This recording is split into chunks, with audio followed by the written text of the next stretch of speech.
Hi, everybody. My name is Cristela Guerra. I'm an arts and culture reporter at the ARTery, and this is the ARTery's Living Room live stream. I'm here thrilled to introduce you to local rapper and filmmaker Merci D, also known, Mercedes Loving-Manley, professionally known as Merci D. We're here to have a conversation about your work, and we're also here to give a preview of your film's trailer, which is called The World and Then Some, which you were working on for your thesis. We want to give a shout out and a thank you to Women of Color Weekend for your support. I thought it'd be good to start with the trailer to sort of set the tone for the conversation. Mercy, is that cool? Yeah. Okay. All right, great. So can you talk about your experiences with those systems, particularly like talking about like policing? Trans girls is out here being killed at the hands of black men in general, but black men got a lot of work to do. He would be like, are you gay? Are you this? Are you a girl? I got that a lot growing up. To be a black trans woman in Boston sometimes could be rough and easygoing, depending on good days or bad days. Community is made up of people, whether they're like yourself or who are there to support you, are there to look out for you and guide you into the right direction. It's 2020, it's a new day and age. The girls is scientists, the girls is archaeologists, the girls is nail techs, the girls is filmmakers, the girls is writers, the girls is scholars, the girls is intellects, and no, we not,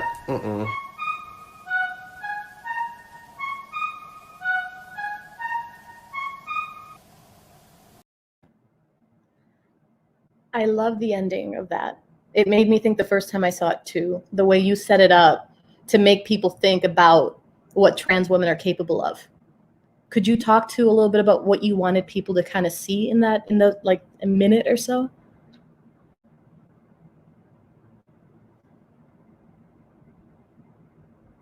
Oh, Mercy. I can't hear you. I think there's something wrong with our sound. Let's see if I think technical difficulties, folks. Let's fix that. Mercy, are you muted?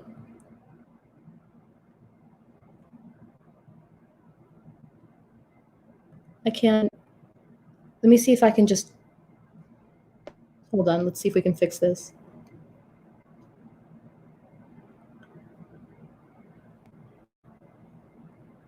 Mercedes, maybe it's your volume. Could you try and turn it up? Yeah, I think it's the headphones. Maybe take the headphones out.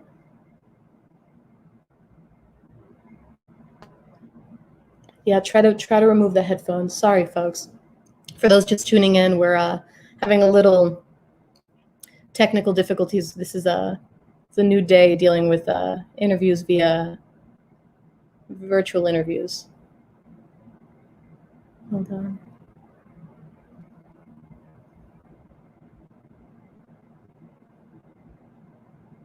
That's so strange.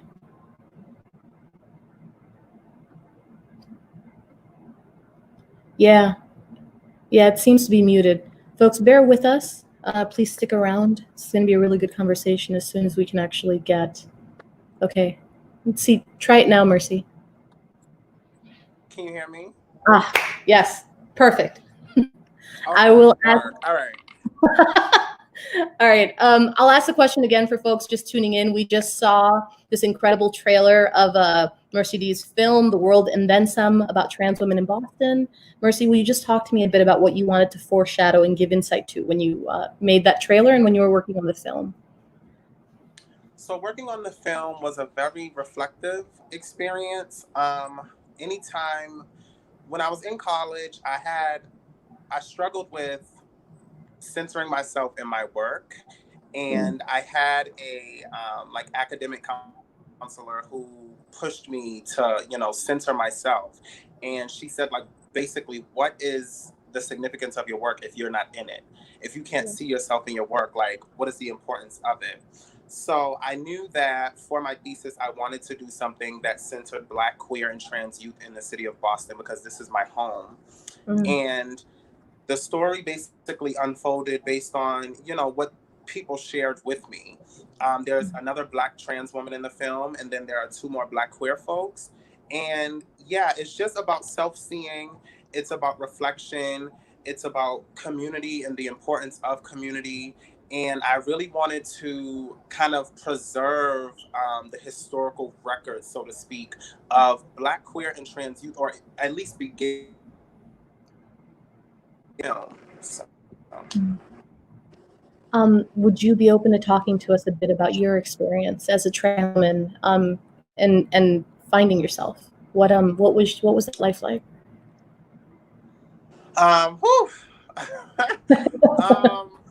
Tell me your whole life in 15 minutes. My experience. Listen, we can get into it. I transitioned at the age of, I believe, like 18. I transitioned. I was in school. During like my first year of college is when I was away from home, and I really got the chance to really just do what I wanted to do, and live the life that I wanted to live. Growing up, I always had my family. My mom and dad were always very supportive of me, and they were always supportive of at least the child that they knew to have, and the child that I showed them. They were always very supportive. I never voiced anything about me feeling different, feeling more feminine than masculine, or feeling outside of the norm. I never really voiced that to my parents because I was very fearful. I was very fearful of rejection. To be quite frank, I'm still kind of fearful of rejection, but I'm growing. I was raised in the Church of God in Christ. So as you can imagine, that is kind of it's a rocky place to be in as a child. I've always loved the church. I still do love the church. My pastor is a Black woman. So when I transitioned, and my first time going to church after transitioning was monumentous. It was interesting. I texted my pastor the morning of, and I was like, "Hi, pastor, this is such and such. I now go by Mercedes, and I just want you to know that I began transitioning, and I'm living my life as a Black trans woman." And when I went to church, she embraced me. And that was important for me, because I feel like often, and this is something else that I wanted to kind of focus in on for the world and then some, often stories around trans identity, particularly that pertaining to Black trans femmes, has a lot to do with rejection, exile, isolation, and it feels good to know that I do still have home in many different people in many different places. It feels good to know that I am working and being okay when there are those times of isolation. I officially told my mom and dad that I was transitioning like close to, I think it was my 20th birthday. I can't remember, but I think it was like second year of college, first or second year. And I ended up not going home that Thanksgiving. That was my first year not going home, being home for the holidays. And, there was some tension. It was a lot for people to grapple with. And I didn't want to put myself in a predicament where I wouldn't be comfortable. I had already started, expressing my femininity, and I wasn't backtracking. So I made a commitment to myself, and I stayed away. I stayed with a friend for that Thanksgiving. I spent my birthday, at school. And after that, I sat my parents down in therapy and whatnot, which I think is so important. I believe that everybody should have access to therapy, especially Black trans women, for these reasons. I wanted to have a mediated discussion with someone who had the language, and could kind of communicate what I was trying to communicate in a way that my parents could receive it. And ever since then, I have the support of my parents, and I'm so, so grateful for that. There are times where, discussions come up, but, in family, discussions come up anyway. because there's a lot that we have to unlearn in order to learn new things. And doing that now is a much, much easier process for me than it would have been if my journey was different. So, yeah. Thank you for being so open. We got some comments from folks who stuck around with us. Thank you for sharing your work and your story with us today, Mercy. And just folks that said hang in there with the wait. So everyone who's here, thank you for being here for this conversation. It's an important time to talk about these things. Mercy, how would you feel? How does society perceive trans women? What are the misnomers and the perceptions, and what would surprise them about trans women? Would you know, if you wouldn't mind telling us that? Trans women, I believe, based on my experiences and the experiences that have been shared to me from my sisters and siblings, sexual objects, monsters, those are the top two. Nasty, just like nasty, these gross things were definitely not seen as human. And then there are those times where, so like during different like movements and, you know, social fads, there are times where people kind of martyr us, which is also uncomfortable because we're human beings. So yeah, it's two very like different ends of a spectrum. It's like we're either these gross, like nasty things that no one wants anything to do with, and that men want to, you know, fetishize and only, you know, come around at night, or we're these things that, you know, oh, like they have to like lead the movement. Let's go to them. Let's check on like, let's see what they think about this. And it's overwhelming because, you know, it's like, in the daytime, you all don't want anything to do with me. And then when things get a little bit crazy across the land, then it's, oh, but let's see what this trans woman has to say. Black trans women and Black trans folks in general have been talking about revolution and liberation, full and total liberation, for forever. I studied it. There is literally historical records upon historical records of Black, queer, and trans people that have been fighting towards revolution, and people in our communities haven't been listening to us because they've been kicking us out of homes. They've been just disregarding us. They've been telling us that our experiences are not our experiences, and the time is up. What in your film, how do you try to address those tropes, and just the way that society tends to just, you know, misgender and not understand your perspective? How does your film address that? I'm sorry, could you repeat that? Yeah, I think that there's something wrong with my laptop, and forgive me if there's like some clicking sound in the background. I'm not sure what that is.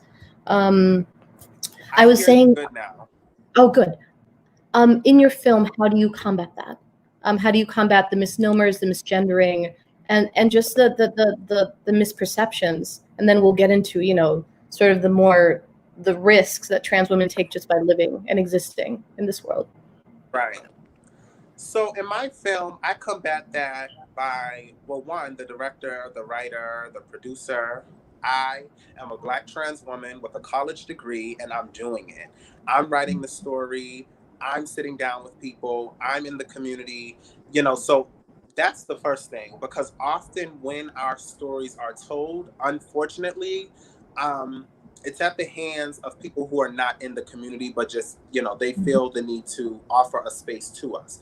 I'm the girl that's like, I'm just going to do this because I'm in the community. So that's the first thing. The second thing is I just offer people the space to share their stories, and whatever comes up, comes up. I go into it. I don't ask really specific questions. I kind of ask general questions. And that's a skill that was given to me as a filmmaker from Patricia Montoya, one of my academic advisors at Hampshire. My questions started out very specific when starting the film. And she advised me that I should start with broader questions. And that allows a story to really unfold on its own, as opposed to me building and constructing a story before the story is told to me. So basically just allowing people to share whatever they want to share with me, and then building the story together. Um, Togetherness would be the other thing. I think often in different film projects and, different storytelling projects and initiatives, the story is often constructed by one person. For me, it's more comfortable for me and everyone involved in the film to build the story together. I don't ever want to be the person who is, the main writer or the main person speaking. If it's about community, it's about community. Mhm. Was there anything that they said that surprised you? There is some typing. Oh, I think it's the comments. Someone said, yes, the time is up. We are here to live in peace. Rise, sister, rise. So when the comments come up, you hear typing, that's what's happening. What was there anything that someone said that was there a moment where you just sort of stopped? I feel like when I interview folks, there are instances that just stick in your head and you never forget them. Was there a moment that just took your breath away? That's a good one.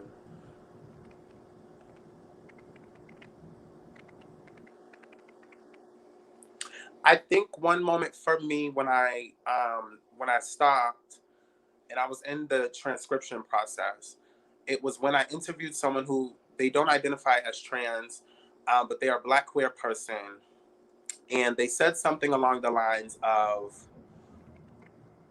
what people used to ask them when they were younger. And I think you hear a bit of it in the trailer. When I was younger, people used to ask me like, oh, are you gay? And that is something that oftentimes things are given this umbrella term of gay, especially in the Black community. And I think that we need to sit with the fact that we need to deconstruct what gender is, what gender performance is, and things of that nature. That stuck with me because I feel like it's something that you can ask anyone in the community and they'll all have that, particular thing. And it's really more so about an expression of femininity, like radical, unapologetic femininity. It's not really about sexuality, because nine times out of 10, children, they're not being sexual. It's more so about a performance of gender and what we understand as gender. So, that will always make me stop and think. And I think it should make everyone stop and think.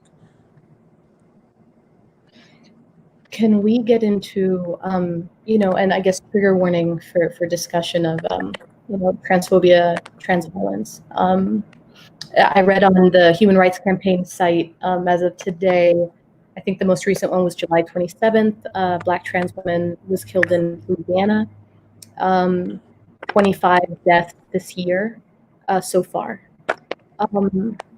How are you implementing self-care? How do you take care of yourself hearing these things, and at the same time set up a revolution and create art that uplifts, and create music that uplifts your community? How do you do both? So for me, I have days where I will sleep all day. I have days where I have to remind myself to eat.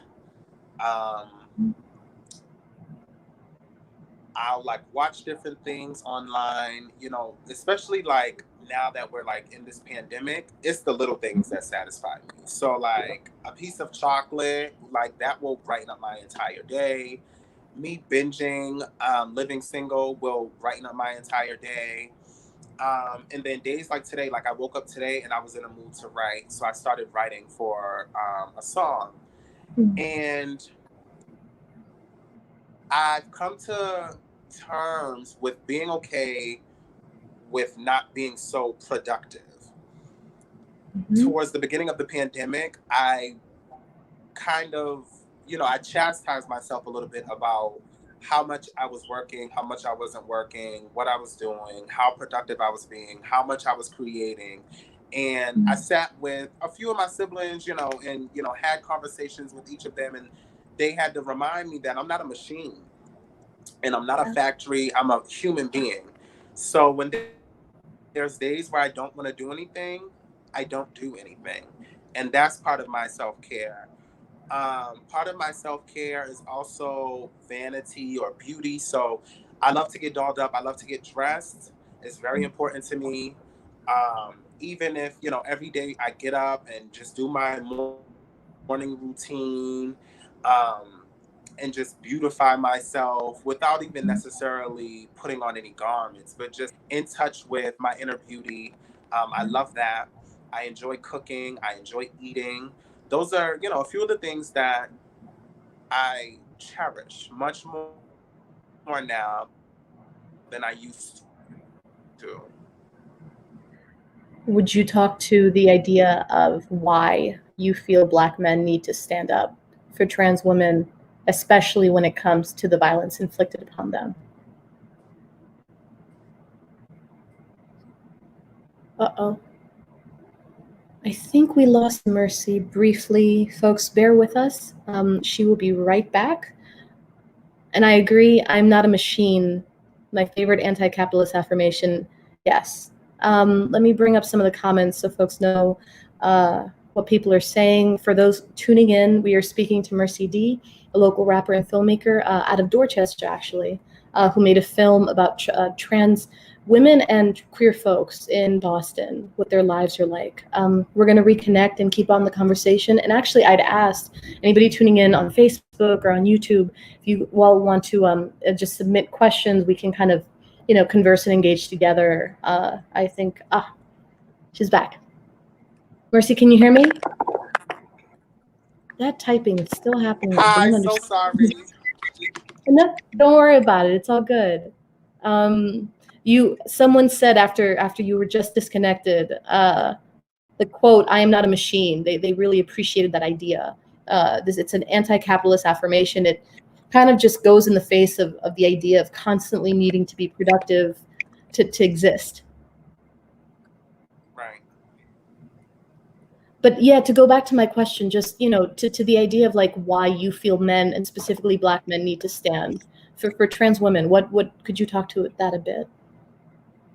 Woo, we could talk all day, child. Yeah.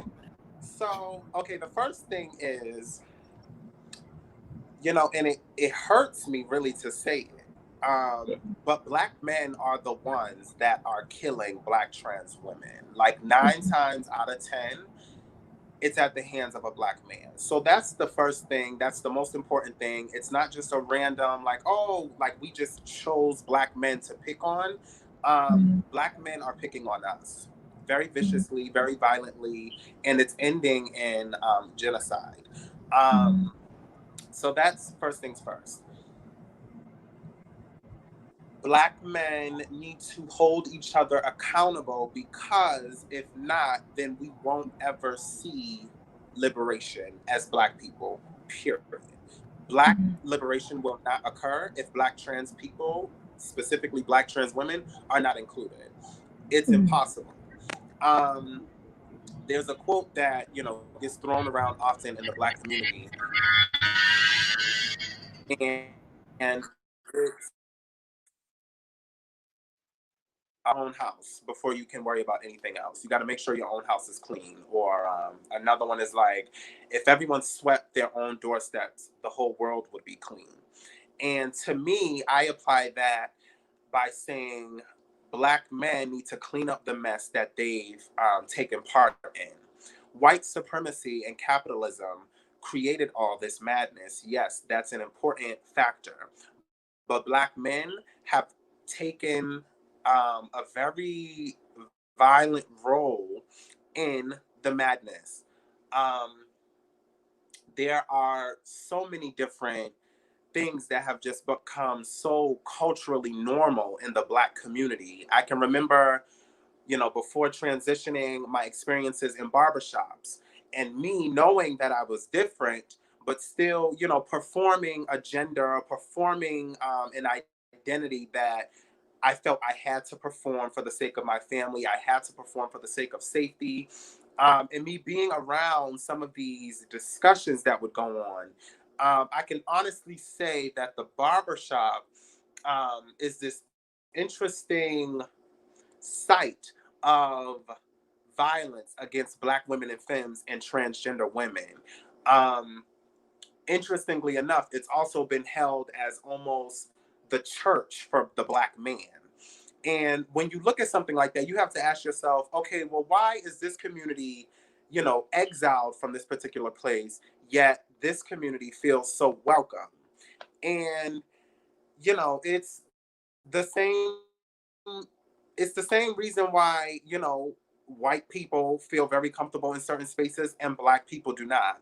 I know a lot of people hate when folks bring up those comparisons, but I think it's important to think of it on that scale, because at the end of the day, lives are at stake. So when we say that we want to hold Black men accountable, when we say that Black men need to hold each other accountable, what we mean is that they need to unlearn the things that we've been taught. And then learn new things, and then hold those conversations with each other, because it shouldn't be the jobs of Black trans women to, dismantle all, everything that we're going through. It isn't fair, and it's also tiring, and we don't get paid for it. That's another thing. We're not like our jobs is not to like those days are over. It is time that Black men, if they want the liberation that they claim they want after reading one Malcolm X book, it is time that they actually sit down with the people in their families, because that's another thing. People like to, go on these tropes that, trans identity is so new, and like femininity expressed by someone who isn't born female is so new. You can ask like any Black person, and they will tell you that they know someone either from their church, they know someone from their community, or someone right in their families or their neighborhoods who are somewhere on the spectrum. And they may not have the language, but what they're communicating to you is definitely someone who's on the spectrum. So the fact that we've been here for so long and we're still going through all these things, it's about time that Black men start having the conversation, and it's about time that it starts at home. It shouldn't take a march, and it shouldn't take a movement. It shouldn't take a rally or a vigil, and it shouldn't take more people to die for people to start having these conversations at home. Well, and the idea of toxic masculinity overall, but then it's men on the DL in many cases. You're dealing with self-loathing, you're dealing with transphobia, you're dealing with homophobia. And then even when we make a few steps forward as a queer community, who was it that was standing against the trans women of color that were at Stonewall? But cisgender men, generally white men at the time. But it's been an issue, for the entire time that queer folks have been fighting this, which is why, when the trans march happened, I think a lot of people that I interviewed took a step back to consider the fact that they were marching through a neighborhood that they themselves were both from and felt alienated from at the exact same time. Right. Yeah, Right. it was. What is Pride Extended? Let's get into yeah. Pride Extended started off as a tweet.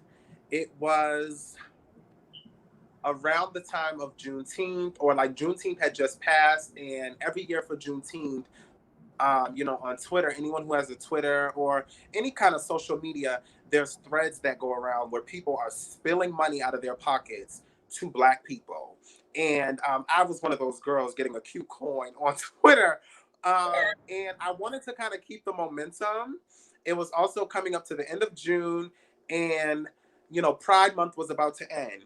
And I kind of just was telling the world, like, Pride is not just a month. Like, it takes courage, and it takes nerve, and it takes a different kind of unapologetic badassness for Black, trans, and queer folks to live every day, to go out and thrive, and to fight for the things that we want and need. And it's a 24/7 experience. When we go to bed at night, we don't, take off our identities. When we go to bed at night, we go to bed as the same humans that, y'all wanted to wave rainbow flags for the whole month. So let's keep this thing going. So that's what it basically was. And then I created like a thread for folks to share their different cash links and fundraising campaign links and whatnot. And from there, I said, okay, we need to, I would like to hear the voices of some of the folks from the community. So I said, I'll create a little film, I'll create a little infomercial or something along those lines. I had folks like send me their cash handles and whatnot, and I created like a spreadsheet, and I put some names on, or put all the names on this particular film piece that I made, or video piece that I made. And yeah, it features Daiki Guerrero, another Black trans woman, and my sister. Sorry, I'm blanking. Noelle. My sister Noelle Mulan is also featured in it, another Black trans woman. And it's us sharing our stories. I noticed that in conversations around Black queer identity, trans people are often left to the margins. So I specified Black trans people and gender nonconforming people. I did that because I believe that specificity is important, is kind of exploitation. It creates room for movements to be co-opted, and I believe that that's what's going on also with the Pride movement. It's become this very commercial thing. I don't know if you're experiencing the storm outside, but we're having some issues with reception, mostly right back. Again, we're talking to Merci D, who's a filmmaker and rapper. Also has an event coming up on Saturday called The Room that we're going to discuss, so please stick around. And she's just disconnected, but she's talking about the idea of Pakistan and why it's important to emphasize Black trans women who led the movement in the 60s. Sorry if my sound is a little off. I think it's my reception. Hi, Mercy, can you hear me? Can you hear me okay, Mercy? Hello? Yes. Oh, there we go. Yes. Perfect. I can hear If my you now. sound is fuzzy, tell me. It's pouring outside. It just started raining. But we were talking about, I'm sorry about my audio, folks. We were talking about Pride Extended. There were some questions that came up that I missed that I wanted to make sure that I got to. I think one of them was if there is a large community of Black trans women in Boston. Yes, actually, and we're thriving. And it's beautiful to see. And, like any marginalized community, I wouldn't call it necessarily large, but when you're of it and in it, it does seem, larger than life. I think, of course, numerically, it wouldn't be that large, but there is a community of Black trans women and femmes in Boston, and we are thriving. And, we're beyond just surviving. And that's a beautiful thing as well. What do you want to see? I mean, trans women started this movement, right? They began it. They were at the front of it from the jump. What do you want to see trans women? What should their role be in the upcoming years? We're seeing. I mean, Pose was snubbed, but it also has the largest number of trans actresses on television right now, and it's beloved. The Emmys did snub it, and that's been the criticism over the last few days. But the cultural commentary is occurring. I mean, I think it's happening actively. Right. What I want to see for trans women, particularly Black trans women, I want to see us being comfortable with having community spaces that are meant solely for us. I want to get to a place where we're not looking for accolades from outside, folks. And while folks were snubbed, and I think it's important to note, I'm not surprised because these different systems have constantly snubbed trans women of color, Black trans women. Yeah. So while I'm not surprised, I do think that conversations need to be had. And I think that we need to get to a place where we're okay with the world not necessarily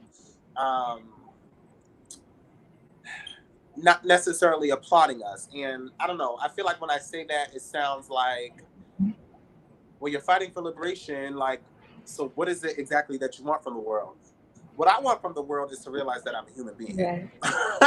Like, that's what I want from the world. Like, I'm okay with people in my community knowing that I'm that girl, and people in the world not necessarily knowing who I am.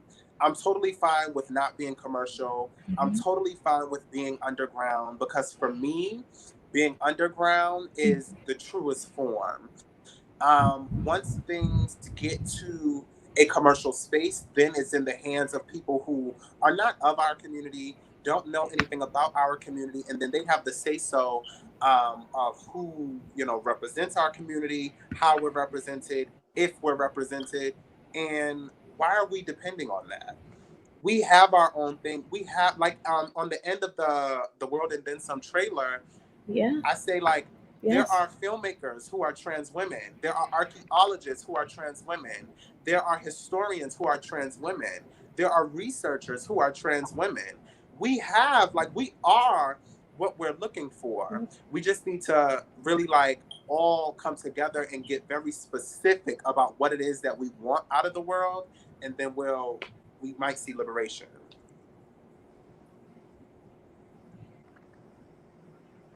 It's interesting because it goes with the question from Jocelyn. She's asking, how can we support and celebrate the Black trans women community in Boston? But at the same time, and Jocelyn, I'm so happy you're here, by the way. But at the same time, it's sort of a double-edged sword, right? I mean, making spaces for yourself while working with allies is a fine line, right? Mm-hmm. I would say, so one, there is a fund here in Massachusetts called the Trans Emergency Fund, or Emergency Trans Fund. And that fund, I believe, is organized by Chastity Bowick, a Black trans woman. And she is here in Boston, and it's, different initiatives like that exist that folks can contribute to. And if you can't contribute to, share it, read up on the information, share the different articles, share the different stories with people, and really create spaces in communities that are safe for us, or safer for us. That's the first thing that can be done. Work towards, bettering our environments that we have to live in and survive in.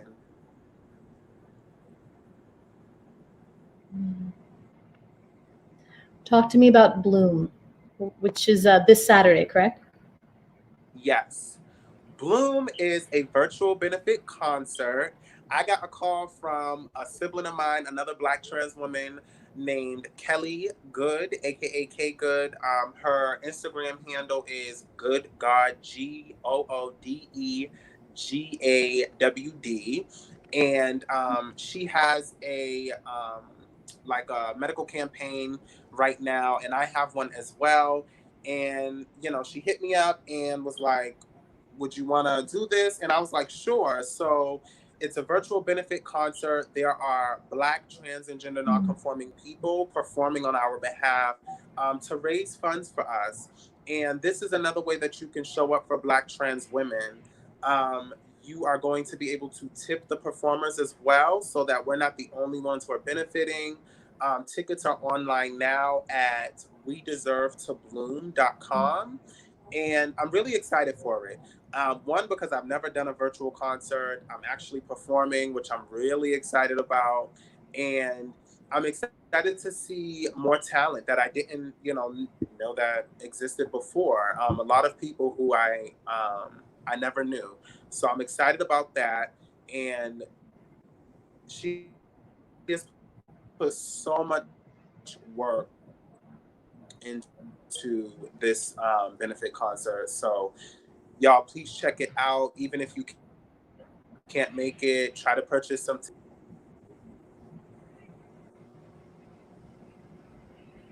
Mercy, can you hear me? Yeah. There we go. We just had the website up, but for folks who maybe kind of came in and out, it's wedeservetobloom.com. Is that the site? Mm-hmm. Yeah. And this is for it's also in the chat, and this is for a benefit concert for 2 Black trans women in the community, including Mercy. So for folks asking how they can help, this is one way, and that's on Saturday. We're sort of wrapping up, but if anybody else has questions, I'd love to hear them. I'd also, Mercy, talk to me about your music. When you write your lyrics, I heard one of your bots today, and I mean, it was fire. Like, what inspires you when you rap? Like, what do you manifest, and like, what comes out of you when you're doing that work?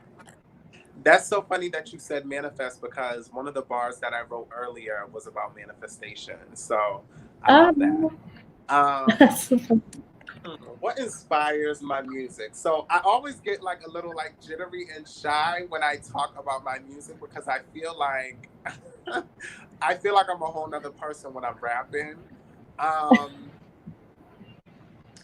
think for me, because I started rapping when I was very young, or at least started like having an interest in rap. I was really young, and I wasn't old enough to really say the things that I say now. It's just it's a certain,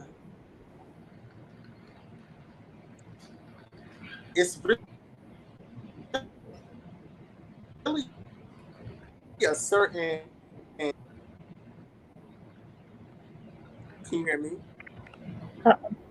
There we go. Yes. Yeah. You're good. Okay. So it's a certain spiritual, connection I feel to, to my ancestors and to other folks when I'm rapping. My music ranges. I have some spoken word things. I have mainly hardcore hip hop. My dad is a major influence. I consider him a hip hop historian. He knows like so many different quirky facts about hip hop and the history of rap, and the culture. I rap about, sexual freedom. I rap about what it is to identify as a trans woman. I rap about Blackness, and yeah, that's, I rap about my experience in Boston. I'm very, very vocal about, having pride in where I'm from. And that's really, that's the main thing. I've always kind of been very connected to rhythm and music in general, because like I told you, I grew up in the church, so music was always a thing for me. Rap was the kind of the vehicle that gave me a much louder voice.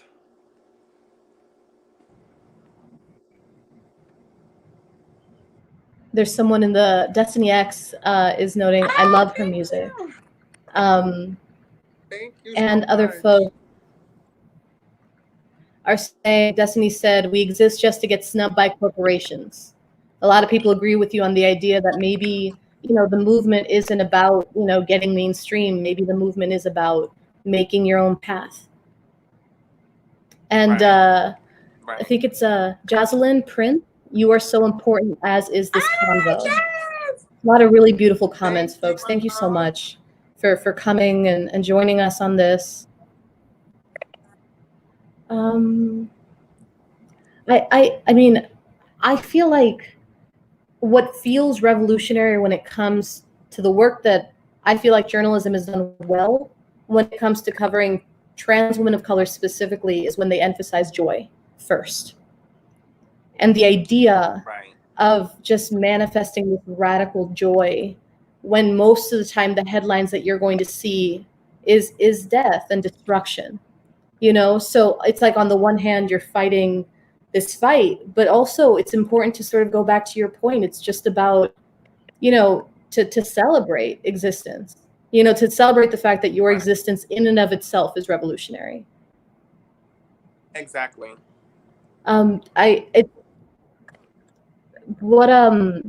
If I would love to hear, I mean, your sort of final thoughts as you think back on the person you were, you know, you transitioned into who you are. What would you tell the person? What would you tell the child? What would you tell yourself? Which is a very cliche journalism question, but I'm very curious. You know, what would you tell yourself back in the day?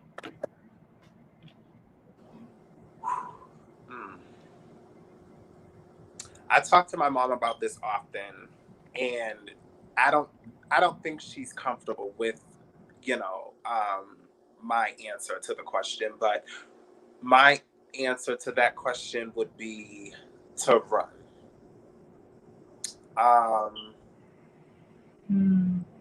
I just feel like, and I always tell her, like, if I could go back and change anything, I would have transitioned so much sooner.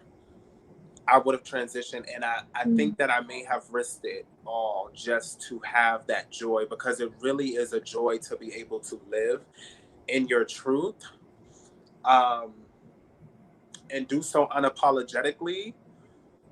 So I think I would tell the younger me definitely to run and to go find my peace and to go find,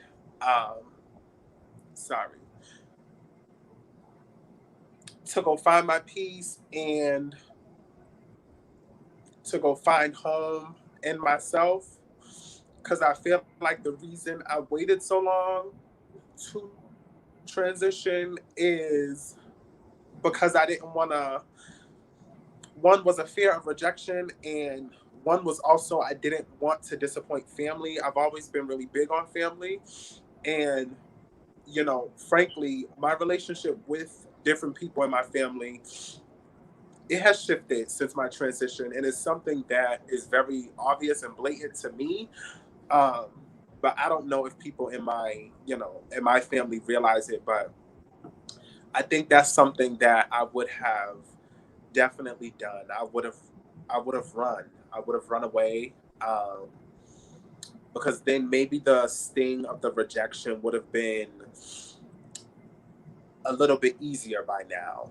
But me transitioning at the age that I did, I feel like I had established so much. And some of it kind of shattered. Mercy, thank you so much. And someone just co-signed you, said, Denzel A said exactly, to experience radical joy is liberation. And Jocelyn said, there is so much joy in living your truth. Love that. So glad that you can experience joy by living your truth now. Yes, thank you. I think that's a good place to end. Thank you so much. This was such a lovely conversation. Thank you so much for having me. I'm humbled, I'm honored, and I am very, because I'm not always optimistic about the future of the world. But right now, in this moment, I have optimism in my heart, and I'm very grateful for that. So thank you. Day by day, step by step, right? Right. Thanks. Thank you for tuning in. Thank you for joining us. Please join us again. We'll hopefully have more of these. And thank you, Mercy, for being so vulnerable. Have a good night, everybody.